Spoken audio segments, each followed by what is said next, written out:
আমার ছেলেদের সিনার কোনো আকৃতি থুয়ে দেয় নাই।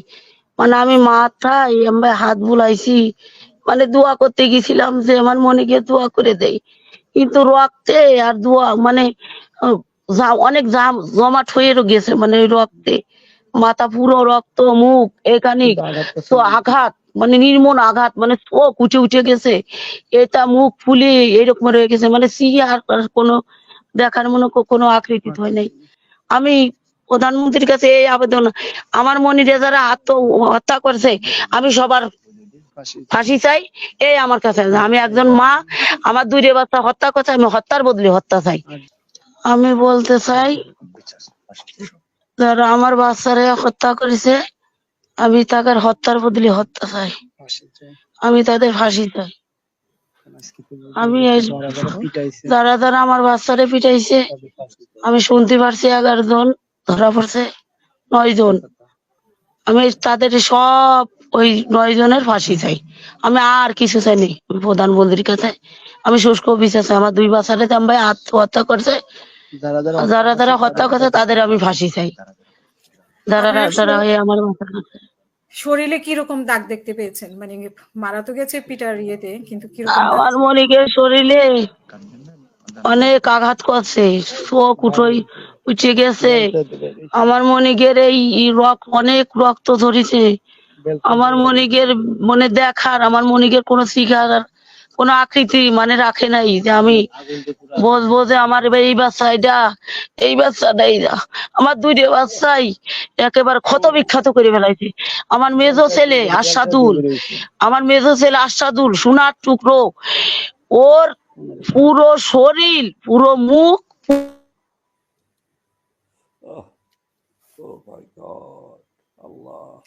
জি, কোনো কারণে হয়তো ইন্টারনেটের সমস্যা হয়েছে, আবার আসবে। ও আল্লাহ, শুনেন আমি চলে যাব, আমি কথা বলে যাই একটা, শুনুন।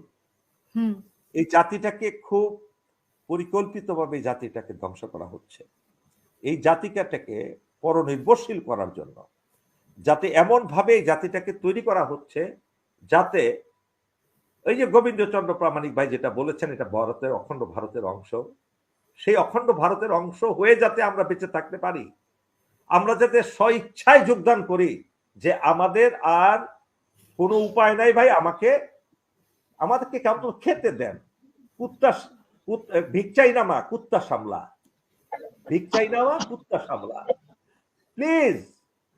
এই জাতিটাকে শিক্ষা তো ধ্বংস করে দিয়েছে, শিক্ষা ব্যবস্থা ধ্বংস করেছে, পঙ্গু করেছে, এখন কোনো যোগ্য লোক তৈরি হয় না, হয় কসাই তৈরি হয় ইউনিভার্সিটি গুলোতে, কসাইগুলো তৈরি হয়, সেই কসাইরা কি বিচারক হইতে পারবে? ওই কসাইরা কি কোনো আইনজীবী হতে পারবে? এই কসাইগুলো কি কোনো ডাক্তার হতে পারবে? এই কসাইগুলো কি ইঞ্জিনিয়ার হতে পারবে? এই কসাইগুলো কি প্রশাসক হতে পারবে? পারবে না। কেন? ইচ্ছাকৃত ভাবে এই যে বুয়েটে রাজনীতি ঢুকিয়ে যাতে ইঞ্জিনিয়ার তৈরি না হতে হয়, আর্কিটেক্ট না হইতে পারে, কোনো ভালো ভালো এরোনটিক্যাল ইঞ্জিনিয়ার হইতে না পারে, পাইলট না হইতে পারে, এই ধরনের যাতে না হইতে পারে, সেখানেও রাজনীতি ঢুকাতে চাচ্ছে তারা, রাজনীতি ঢুকায় ফেলেছে। সুতরাং জাতিকে সর্ব অবস্থায় পঙ্গু, যখন আপনার হাতও থাকবে না, পাও থাকবে না, তখন আপনাকে ভিক্ষা করা ছাড়া তো কোনো উপায় নাই, মাথাও থাকবে না। আজকে আমরা সেই নির্ভরশীল করা তোলার জন্য এই ঘটনাগুলো ঘটানো হচ্ছে, যাতে এই জাতি স্বইচ্ছায় বলে যে ভাই আমরা আপনাদের একটা প্রদেশ হিসাবে থাকতে চাই, আপনাদের একটা প্রদেশ হিসাবে, রাজ্য হিসাবে রাখেন আমাদেরকে, আমাদের অন্য কিছু প্রয়োজন নাই। কারণ আমাদের সেই যোগ্যতা তো নাই দেশ চালানোর। আমাদের যোগ্যতা থাকলে তো আমাদের গণতন্ত্র থাকতো, গণতন্ত্র থাকতো। আজকে গণতন্ত্র নাই কেন? কেন আমাদের সেই যোগ্যতা নাই, যে আমরা জানি আমাদেরকে জনগণ ভোট দিবে না। সুতরাং আমরা পরাশ্রিত হয়ে আমরা ক্ষমতা টিকিয়ে রাখতে চাই। আর কি বলবো, কি বলার আছে? অনেক ধন্যবাদ স্যার আপনাকে।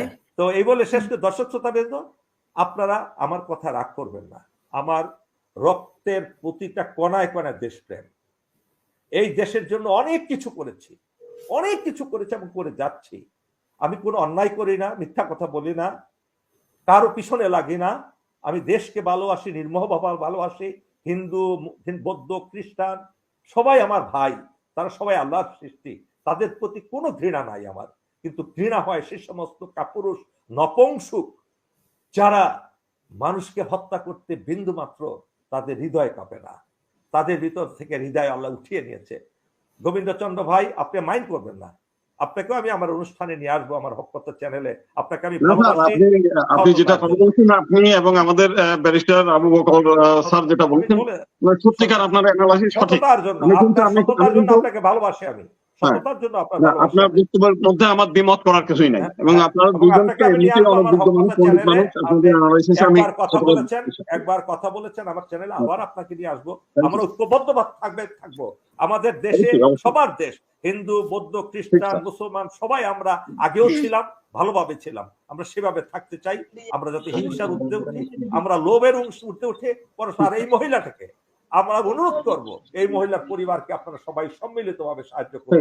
আল্লাহর কাছে ভালো থাকবেন। আল্লাহ হাফেজ। বাংলাদেশ। অসংখ্য ধন্যবাদ স্যার আপনাকে আমাদের সাথে যুক্ত হওয়ার জন্য। আমি মাহফুজ আপনার বোনকে আবারও জিজ্ঞেস করতে চাই যে আমাদের এক দর্শক জিজ্ঞেস করেছে আপনার উপর প্রশাসনের কোনো চাপ আছে কিনা, কেউ আপনাকে চাপ দিচ্ছে কিনা। আপনি আপনার ছেলেদের যে বর্ণনা করতেছিলেন, ছেলেদের যে বর্ণনা সেখানে ডিসকানেক্ট হয়ে গেছে, যে আপনার ছেলেদের কি অবস্থায় পেয়েছেন সেটার একটা বর্ণনা করতেছিলেন। জি, সেটার আগে বর্ণনা করেন, তারপরে কি অবস্থা। মানে আমি তো অসুস্থ। আমি ফরিদপুর মেডিকেলে তখন দেখি আমার ছেলেরা অনেক রক্তাক্ত। মানে আমার ছেলেদের সিনার কোনো আকৃতি থুয়ে দেয় নাই। মানে আমি মাথায় হাত বুলাইছি, মানে দোয়া করতে গেছিলাম যে আমার মনে গিয়ে দোয়া করে দেয়। কিন্তু রক্তে আর দোয়া মানে অনেক জমাট হয়ে গেছে। মানে ওই রক্তে মাথা পুরো রক্ত, মুখ এখানে আঘাত, মানে নির্মম আঘাত, মানে চোখ উঠে গেছে, এটা মুখ ফুলে এরকম রয়ে গেছে। মানে আর কোনো দেখার মনে কোনো আকৃতি হয় নাই। আমি প্রধানমন্ত্রীর কাছে এই আবেদন, আমার মনিরে যারা আত্মহত্যা করছে আমি সবার ফাঁসি চাই। এই আমার কাছে আমি একজন মা, আমার 2 বাচ্চা হত্যা করছে, আমি হত্যার বদলে হত্যা চাই।